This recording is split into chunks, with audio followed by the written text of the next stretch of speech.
I'm very, very pleased to welcome Alicia Delongueville to the Made podcast. Let's get to it. You are the country head for Heveya. Heveya, a very distinctive brand that's competing very, very well in the wellness space in the niche of sleep. Indeed. Now, I've actually experienced your beautiful mattresses, but many, many people have not. And I think that the story that we want to dive into today is what does it take to really work out a new category of wellness in the sleep space that can be organic, B Corp certified, and really a game-changing brand in the region. But first, let's meet you. Yeah. Tell us about yourself. You're from Belgium. How did you get here? Yeah, so I arrived in Dubai 6 years ago with my husband. So I've been born and raised in Belgium. I studied in Belgium. Actually, never studied abroad. So I was a very Nothing. No, Never. No, never. So I did my 5 Amazing. years of university in Belgium, and then my husband kind of knew back then. I mean, he was my boyfriend back then. Kind of knew that we wanted to move to Dubai because his father, back in the days, were working in Dubai. So he came already, and he was like, you know what? I want one day for us to live there. I was like, okay, you know what? Let's study first. Let's have 1 or 2 years of experience in Belgium. That's interesting that he had that background time. Yeah. Wow. Actually, kind of that. And you know what? The first time he brought me here, I think it was maybe 2 years before we moved to Dubai. I was like, do you really want to bring me here? I mean, I'm a very European girl at heart. And it's like, I'm not sure that's going to work. Really? Here we are, like six years later, we're here and we're very, very happy. So yeah, we moved, I think maybe 1.5 years after we graduated from university. And we just arrived before COVID, actually. So that was a very interesting time to arrive in Dubai, definitely. My gosh. And I started working for a brand called Organic Foods and Cafes. So I've been there for more than 5 years. We all know Organic Food and Cafe. That's an OG brand from Yeah, Dubai. honestly, I mean, everybody knows that. So. Yeah. I love OFC. This is really where I learned about managing myself, but also managing a team. Yes. But you're very young, Alicia. I'm not going to lie. Let's flag it right here. It's the elephant in the room. To be a country manager of such a unique brand that's really paving the way and re-educating the entire market. I mean, that's game changing. That's massive. How are you coping with that? I'm not going to lie. I have days where I feel like I'm a scam and I just don't really know what I do. And you know what? At the end of the day, I think this is what we all feel. I think we should talk about imposter syndrome. Actually. Yeah. Let's just give it 5 minutes. Yeah. Because we were just having a conversation that the ones that don't feel like that are the ones you need to worry about. Exactly. So I think, both Meredith and I, we really do feel the imposter syndrome. But yeah, I felt like, okay, you know what? I don't really know what I do, but I do think that at the end of the day, nobody really knows what they do. And as long as you do your best and that you believe in what you do and the best of your capabilities, I think that's pretty good. Well, I know you, and I know that you know a lot about Heveya. I mean, yeah, I love Avea. I think, and that's the beauty of everyone working at Avea and including myself. We truly deeply believe in the brand, in what we do, in the vision, in the values. And at the end of the day, it's coming from the top. Okay. But let's go. Let's talk about Heveya. Tell us a little short intro into Heveya and where it sits in the market. Yeah. So Avea, first, just to maybe introduce the brand, Avea is a B Corp, which is very important for us, sleep wellness brand. So we do focus on 100% organic, natural. Sleep wellness brand, guys, not a mattress company. Exactly. A sleep wellness brand. Indeed. So we do focus on 100% organic, natural latex products, including mattresses and pillows. And we do also offer sustainable bedding. Yeah. So we way more than just a mattress brand because let's be honest, selling mattresses is not very sexy. But what we it's not the nicest product to market, let's say. But well, especially with what you explained to me that I want to talk about, actually, about the toxicity of the mattress. Yeah, indeed, of what's going on in the industry. And, you know. So you feel that selling mattresses is not a sexy type of business, but wellness? Exactly. I think we made it sexy. Yeah. I think we made it like very powerful. And why we speak about like being a sleep wellness brand, what does it actually mean being a sleep wellness brand? Yes. Sleep is at the foundation of everything that we do. Yeah. And people focus on different wellness aspects of their journey. So what they put on their skin, like going for clean skincare brands. 100%. We love that. Yeah. Like what you put inside your body, how you actually nourish your body. Yes. Crucial. Yes. How you move your body. I mean, we all have devices that actually calculate, well, how we move our body, how much we sleep, Yeah. our cycle, etc. Yes. So sleep at the end of the day is the core foundation of all of these different wellness aspects. And you can focus on all of them if you do not have a proper night's sleep. I think that this is now coming out. I mean, there's doctors and specialists of Yeah. all sorts of fields, both natural therapies and traditional Western medicine, Chinese medicine. I mean, everyone is now saying that, I mean, it's common sense, but that good quality sleep is the foundation. We know sleep is healing. It's actually growing for children. It's for the immune system reset, you know, It's cellular. recovery. It's all, it's recovery. But, and also 30% of your life. I mean, a healthy sleep pattern would be that. Yeah. Indeed. So it is the foundation of all wellness. Yeah. Yeah. And I think, honestly, we are in the right industry at the right moment. And the fact that we're coming with a product which is so good for you as a person, but also for the environment and for the planet, is just beautiful. And I think deep down in every employee at Avea, we believe in that. And when people are entering the showroom, this is what they feel. No, 100%. There is an end. I think you need to come to the show to see it. Yeah. There is something. But what I found very interesting when I came a few days back was the education that you gave me, because I had been in before. I had looked around. I had said, oh, this is a beautiful brand. Okay. Just because stylistically, aesthetically, it appeals to me and I like things that are organic and natural. So that they were just box checks. But I hadn't realized the sustainability aspect or the kind of work associated with tapping the latex raw material, because I think we're all very familiar with the concept of memory foam, which has been a huge buzz over the last 20 years in sleep kind of culture and understanding. But I hadn't understood how toxic memory foam was. You kind of think latex and memory foam are more or less the same thing. Indeed, Is that a very common misconception? Yeah, I do think so, because we do have customers coming and say, oh, so you like memory foam? No, it's very, very different. Yeah. If you look at the mattress industry, you have, I would say, 2 or 3 main components of a mattress, which is coil. Yeah. So you have the big king coil would like dominate the market. Yes. But that's coil, so which is not really great for your health. And then you have memory foam. Then you have Tempo. Tempo really dominate the market of memory foam. And then you have like just the classic pure foam. So technically, if you cut a mattress into, this is what you would see: coil, because that's very easy. That's going to give you the bouncy effect inside your mattress. Yes. That people are looking forward to. And then on the top, you're going to have this PU foam made of chemical reaction, because the only way to get a foam is through a chemical reaction. So again, if you're really looking at having a sleep, so bad. Yeah, it's really, really, really bad. And I think in terms of education, that's a question that I love to ask people. Meredith, do you know what's inside your mattress? Yeah. I mean, when she asked me this, I really wasn't sure. And you know, you consider that you go to these kind of good, mattress specialist showrooms and purchase something, but I hadn't really considered. And a very scary thing that actually Alicia showed me in the showroom was this.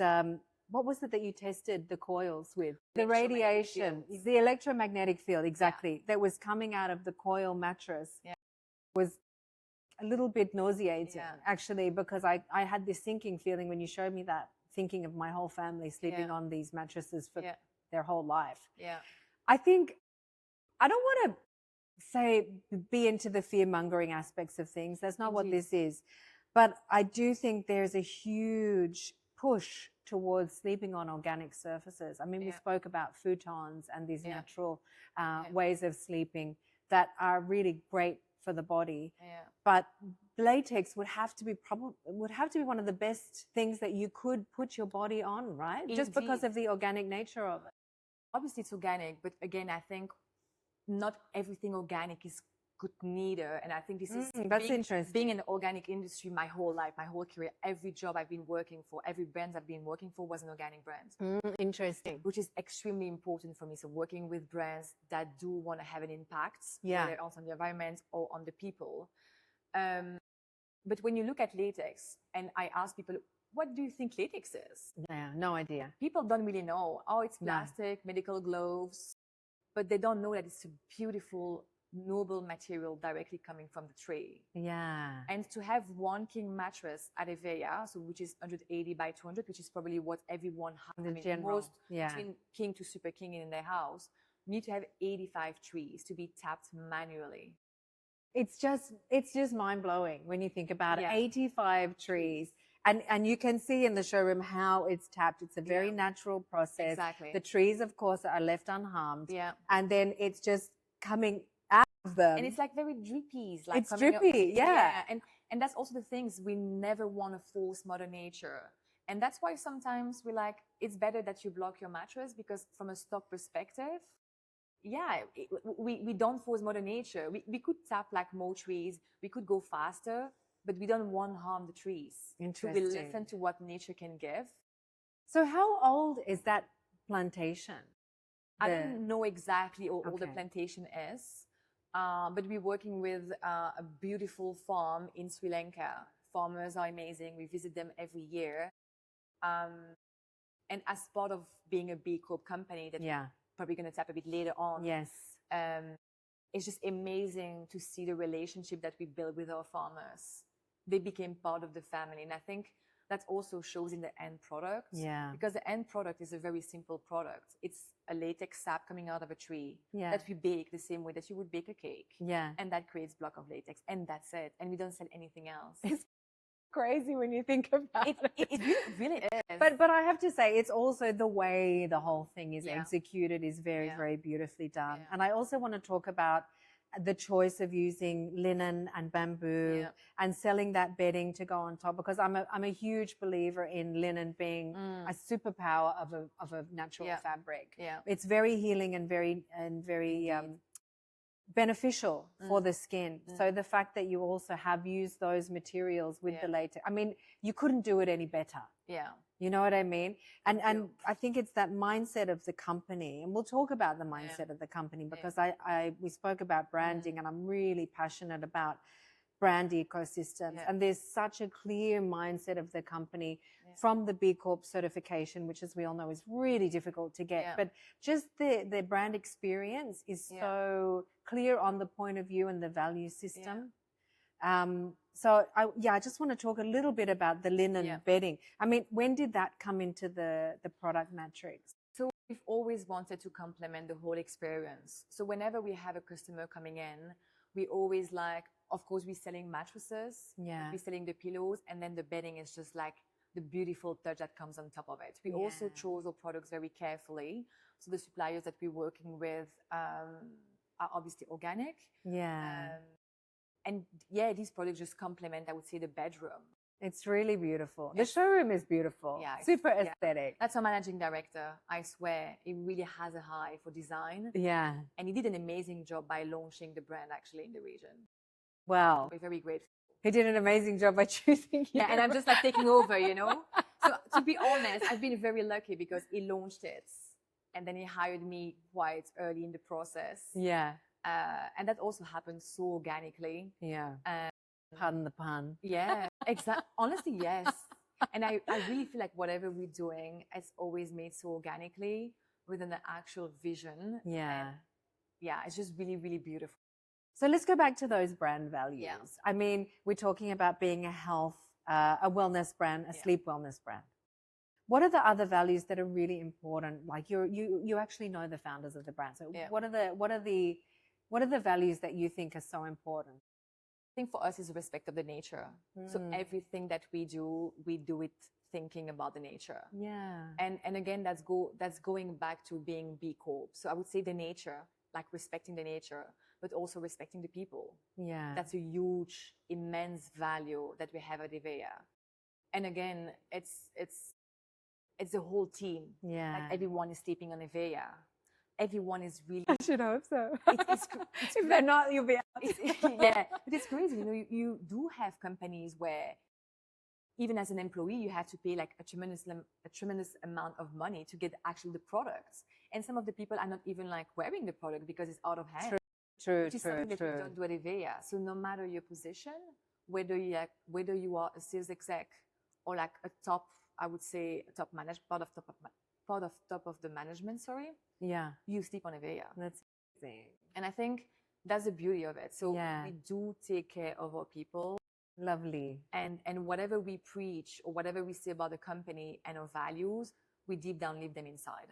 And I think that's something that you can feel. I do feel it, and I think you can't run away from it. And for me, as a branding expert, this is the core of what branding is. It really is. This is where it starts with your people. Yes. I think once you have I read an amazing book that was saying, before moving your bus, it's good to grade. It's an amazing book. I don't remember. Yes. I know it's good to grade. It's a great book. Amazing. Yeah. And it was saying, before moving your bus, get the right people in the bus. Yeah. And then you're going to figure out who you want to put where. But if you have the right people, you can just go anywhere. And mindset is... And the mind, Yeah, so important. And I think at the end of the day, you can have an amazing brand. If you don't have the right people, you won't be able to get out there. Yeah. So what we believe in is a smaller team, passionate people, and then going slowly. There's no need to rush. Like we have all of the time in the world. So yes, business, but business with a purpose. And that's really what we do. Like we're driven by purpose. Fantastic. I mean, tell us a little bit about the experience of getting the B Corp certification. That's something. Yeah. And I love that question because I do feel that people recognize the certification, people do recognize the logo. Yeah. But not everyone really understands what that truly means. And it's such a hard work to get that certification. So technically, to make it quite simple, it's a stamp. It's a stamp that the company has for meeting the highest standards in terms of social and environment and economical impacts. Yeah. So to get that certification, you have the B Corp body that's going to come to your company and that's scrutinized every level of your business. Crazy. And the good thing about that certification, which is very different than just being organic, it looks at your business as a whole. Yeah. And not just per product, because you can have an amazing product, but deep down your company is rotten. Yes. I mean, that happens 100%. Yes, a lot. So here they're really going to look into the whole business as a whole. So they're going to come and see, okay, how many reviews do you have with your team? Yeah. Because it's good to put KPI and bonuses. Wow. It's really like that, dude. It's 4 reviews a year. Wow. Just to making sure that every employee follow their track. So yes, we set a number of KPIs at the beginning of the year or the end of the previous year, but then it's us as leaders. How are we going to help our employees to reach these KPIs? Amazing. Because it's too easy to put KPIs than not helping them to 100%. Yes. So that's a big part of it, like from the internal thing. And then they're just going to look at your suppliers. Who are your suppliers? How much are you paying your suppliers? Are your suppliers organic? Because you claim you're organic, but are you really sure your suppliers are organic? Because again, being organic means everything and anything. You really have to open up everything. Oh yeah. It's an open book. Like wow. And when I'm using the word scrutinize, I'm not joking. It's scrutinize. Wow. They check everything. It took us 3 years to get it. Wow. And of course, they must have really scrutinized the farm and the raw materials. Everything. So it's really the whole supply chain from the moment you get a supplier to the actual product in the showroom. Wow. And how you communicate about the product in the showroom. So beautiful. Yeah. So I think, and also something very important about being B Corp, it's not like a give and take. Yeah. Every 3 years you have to reapply. Oh my and God. Going through the whole process. So what does it say for us at Avea?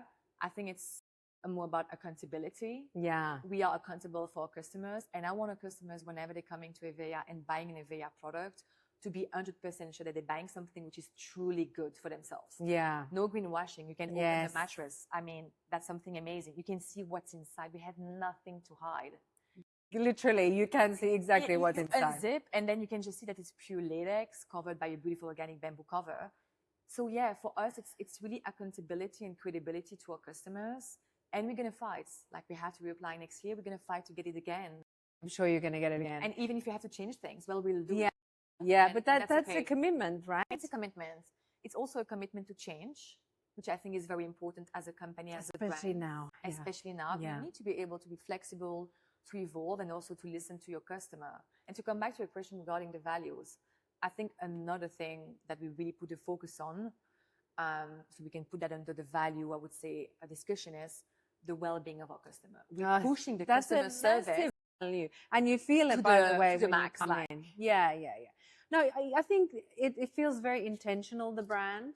Every part of the brand that, because I'm also starting to experience the brand myself. It's a bit hard not to fall in love with the brand if you're someone who is interested in the wellness of their family and themselves.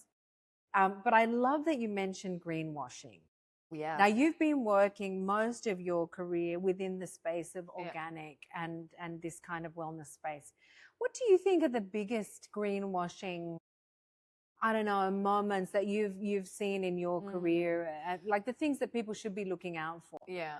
I think the first thing is like brands mentioning the organic while only one ingredient is organic.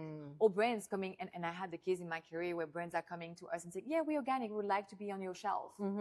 Okay, but then what are your actual certifications? So that's also something which is very important when looking for organic products. Yeah. And again, I think there's organic, but then there's a whole environment around the brand too. So yes, you can consume an organic product or using organic, for example, detergent for your clothes. But then I would always look at the whole, like, the whole company. And for me, greenwashing is mainly coming and using marketing techniques to make people buy your product. Yeah. So this is something that we just try not to. Now we be cool, but I think it's mainly how you communicate about your product. Yeah. And I don't want. It's a bit tricky, isn't it? It is a bit tricky. And also something, and that's not really about greenwashing, but you don't want to point fingers at people neither, saying, hey, you're using a bad product. You shouldn't use that because you should use that. And that doesn't really work from a customer perspective. Yeah. We are all where we are at a certain, I would say, level of our own journey. Sure. And whenever you're ready to take the next leap, sure, then we'll be there. But pushing customer and using organic like in the wrong way, I think that just doesn't feel right, doesn't sit right. And long term, your customers are going to see it anyways. Well, if we're not going to use organic and we're not going to push our customers, then how, like from a brand strategy, what are the biggest challenges that you've encountered in really introducing an entirely new category into sleep hygiene and wellness and all the rest of it? There's so many layers of education. Although the product itself is simple, I want to hear about the challenges that you've experienced. Look, I would say this is the main podcast. So this is what we really want to talk about. I would say we've been quite lucky, to be honest. Amazing. Because the reception of the brand has been really good. Now we represent in Singapore, Hong Kong, Australia, Bali, and Jakarta. So the brand in Asia was already recognized for what we were doing. Yeah. So in terms of challenges, just changing like people's mindsets. People spend so much money on, I would say, material things or physical things and not really into what they sleep.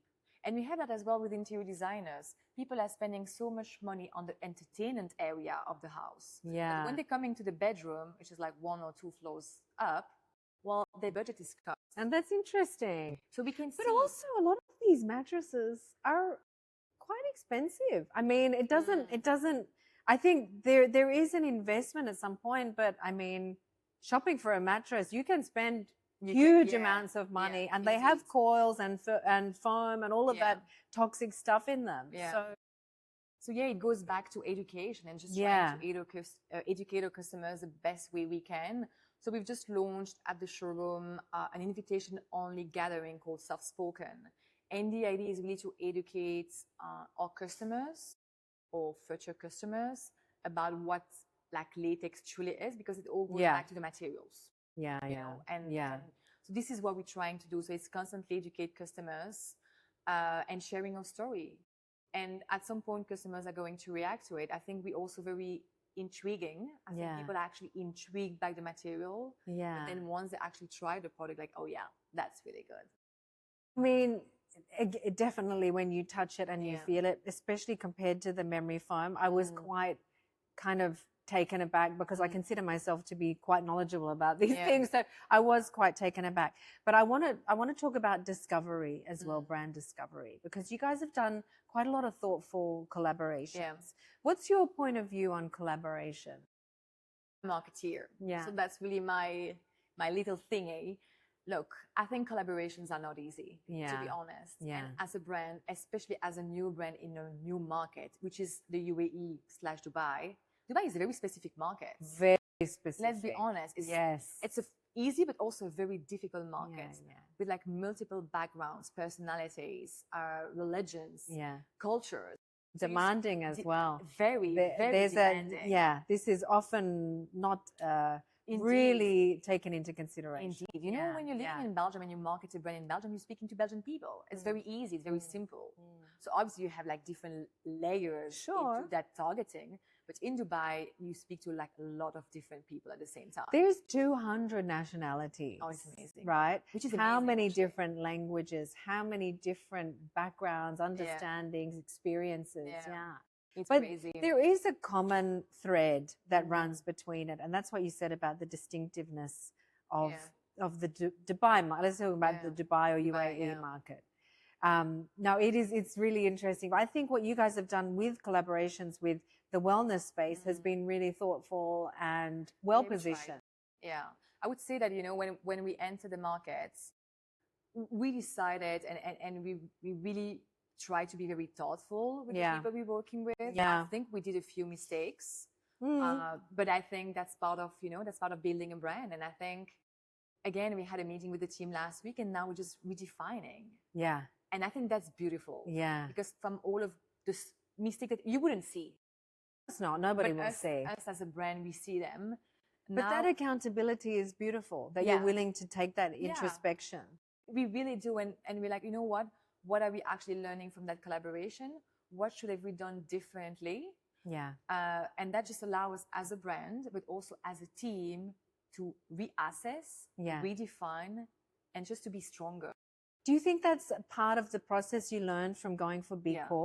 Definitely. It's part of it. Right? It's actually, yeah. Think about it's really healthy. It is. Now we're trying to be, you know.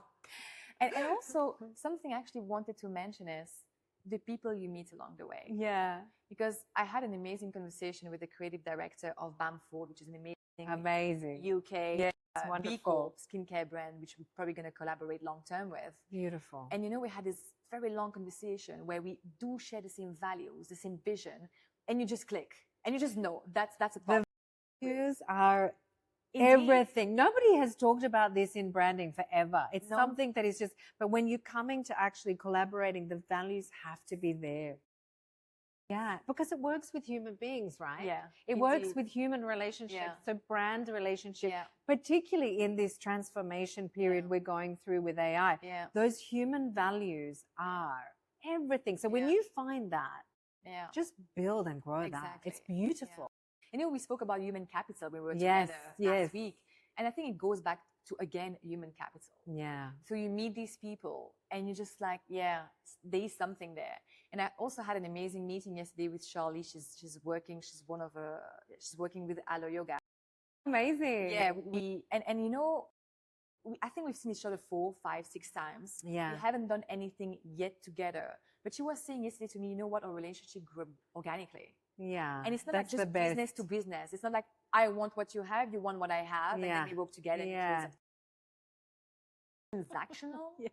And I'm really trying for this year and for the near future, especially in a market like Dubai, to be less transactional and more intentional. Part of the undertone of Arab hospitality is to have that that mindset of just, it's not all about, you know, the transaction will come. It's also a bit of an Asian and it needs to come. Way of doing business as well, that you find commonality. Exactly. You find these beliefs and values and in actual enjoyment of spending time together. Exactly. Yeah. And then you build up the transaction. Exactly. Because let's face it, working together, it's quite a chunk of your life that you end up actually spending together. People don't talk about these things, but it's a real realization. Yeah. So these things are very important. Yeah. I want to talk to you. I have been dying to ask you this question. What is the biggest risk that you or the brand have taken in this journey of launching in the UAE? Well, I think I've been thinking, and I think I would say just launching the brand here and taking the leap, you know, getting a showroom. So why are we in Dubai? I mean, how did the brand arrive in Dubai in the first place? So we were actually busy with digital ads in the region. Okay. And we had quite a few big orders actually coming from Saudi and from Abu Dhabi. Oh, interesting. Yeah. And just from paid media. Yeah. Just from paid media. And we're like, you know what? I think there's something there. And we just took the leap. It didn't take that long for us to decide to come here. And we're like, okay, you know what? let's just do first a pop-up. So we did a pop-up in Courtyard next to Ulcer Cow. Yep. Reception was amazing. And we're like, okay, let's just Good spot. Really good spot. Very nice. Yeah, yeah. Great spot for the pop-up. owner of that area is really, really nice. Yeah, Very they're nice. lovely. Yeah, yes. very lovely. And then we just took the leap. We rent a showroom. We completely revamped the showroom. And yeah, we're just like, okay, let's do it. And as we all know, when you start a new brand, a brand in a new market, like the first few years are tough. Of course. As businesses. Yeah, of course. So I think I would say, it's maybe like a very vague answer, but I would say just taking the leap of coming, because once you're here, you have no choice than making it work. So yes, that's true. There's no plan B. Exactly. Yeah. And to be honest, the brand has been doing amazingly well. I'm surprised. I think as long as you Really? have that slow burn mindset, there's yeah. plenty of people here who Exactly. are interested. Exactly. And I suppose you have to just wait for them to be ready to buy another mattress, because there's also that bit of, reality. Exactly. Some people have just bought one and all of that. So it's a slow burn, really, isn't it? Yeah. And then your product longevity is vast. Yeah. 15 So- to 20 years. It's a very durable product. So it's like, it's super high quality and it's really easy to maintain and to keep for a long period of time. So that's also another issue with your customer acquisition. It's actually kind of is, but the beauty of Dubai, which is very different than the way that we market the product in Singapore. Yeah. The Dubai market moves so fast. Yeah. Every August and every Jan, you have these new waves of families coming in. So in terms of awareness, it's amazing. For us, it's an amazing market. Yeah. August is always our best month. Amazing. Because we do have these new families coming in looking for like the best they can for their families. Yes. And that's it. So, also there's something that I've become quite, just with this house move I've just done, I've noticed the issues of humidity, the potentials of mold and things like that. Latex copes well with this environment. Super well. And I mean, the brand was born in Singapore, which is honestly humidity level plus unbeatable. All year long. Because in Yeah. Dubai, we suffer just during summer. Singapore is all year long. So the beauty of latex is first naturally hypoallergenic. It's anti-dust, anti-mite. Oh, that's interesting. Yeah, indeed. Yeah. So it's an amazing product. Anti-dust, anti-mite, anti-mold. And because you have like all of these little, holes inside the mattress, it's highly breathable. Yeah. Something also that is amazing that's not about latex, but about a product, is that you can remove the cover and actually wash the cover. Yeah, no, that's when very people good. actually wash their mattress, if they wash their mattress, they're going to use this, this machine. The steamer. It drips Yeah. inside. And what's going to happen to these drippies? It's going to create mold. What killed me was that electromagnetic. I mean, that's really crazy. I really do advise you to go into the showroom and just spend 10 minutes in there and just learn a little bit about your mattress, because it was a little bit horrifying. You know that everyone can do it in their house. Like you just download an EMF app. Really? Oh, yeah, you can. I didn't know that. Yeah, you have like thousands of different EMF apps that's gonna measure it in your house, and you can just go in your house and you'll see. Just go next to your mattress, and then you'll see what's going on there. Never done anything like. Oh my god! And everyone says don't sleep like next to your phone, but nobody says look inside your mattress. Oh, it's scaring me now. It is. Okay, what are your top 3 wellness hacks for this year, Alicia's? I think like my dietitian would tell me to continuously drink water. Yeah. I know it's random, but it's like really drinking water. Yeah. And hydrate as much as I can. Very good. I also really want to try, I don't know if it's like a real wellness hack. I also really want to try to stop washing my face with the actual water. Interesting. I've heard that apparently to have the best glass skin, you need to wash your face with, the Avea mineral water. Oh. Yeah, apparently. Makes sense. But actually it kind of makes sense. Yeah, makes sense. know how to water on the face. Yeah. Even the hair. Even the hair. Yeah. It's not really great. Okay. I still do it. Number 3. And number 3, I would say, being on top of my supplements. Yeah, I would say I am really, really, really bad. I take one day a supplement and then 3 days later I just take another one, and then they don't work like that, babe. No, I know, and you have to build. It's an everyday You thing. really have to build up in your system. Yeah. I'm so bad at it. I'm so like, Okay, so we're going to work on that. So I think these are the 3 little things I really want to do this year. Beautiful. But then if I have to just look at it holistically, yeah, it's just to not focus too much on my wellness acts. yeah, Because I feel like it's so complicated in a market like Dubai to not feel overwhelmed. yeah, And that's also something we preach with Avea, just to come back at that, is just look at the foundation. yeah, Just go back to what you should do traditionally yeah, to be good and to feel good. Because I've put so much pressure on myself to be on top of everything. Like you have a skincare with 10 steps. I mean, no, there's no need. There's no need to have like a 10-step skincare. no, there's not. There's not. Like Yeah. technically there's not. No. You can do it. It's amazing if you do it. And if you can successfully maintain that, that's amazing. Actually, It's not necessary. honestly speaking, they've shown that the skin can't even handle it. It's just too much. Like I break out, that's for sure. If I do 10 steps, I break out. Yeah, So I think it's just, in general, just putting less on myself overdoing it. and not overdoing it. Yeah, If I sleep well, if I move my body, if I read more, educate myself, well, I'm happy. You know? and as a I mean, you are an entrepreneur in your role. Let's Yeah, face it. yeah, You I are am, very, I yeah. mean, although you're with a company, you're Yeah. completely entrepreneurial. Which I love, yeah. You're driving the ship, Yeah. right? What kind of, I don't know, what is it? Do you have like a motto or a key advice piece? Or Yeah. I'm sure lots of people are asking you from day to day. I In do. your role now, you've Yeah. got huge responsibilities. What's like For something? Meredith, I Yeah. don't know if I can tell you. No, tell me. I don't know if It's I not can really tell what you. it's And you telling know what? everyone. I don't know if my team, and actually my previous team, are going to listen to the podcast. I mean, they better do actually. But my motto is: you do or you do. You do Or you or do. you do. There's no other choice. I We love have to- it. We have to do it. You know that in my previous company at OFC, they have a frame. So each employee has its little frame with their motto or with something that actually represent them. Cute. And I still have mine. Actually, sent me a picture this week. I still have mine, and it is like a dumbbell, because I really love working out. Like a dumbbell on a Pilates mat with like you do or you do. I love And it. I think it really defines me as a I think it really defines me. So there's no choice, man. Just you do or you do. You choose the way that you do it. That I don't really mind. Sure. But we have to do it. I like that. And you mentioned something to me that stayed in my head that actually retold my team after. Excellence.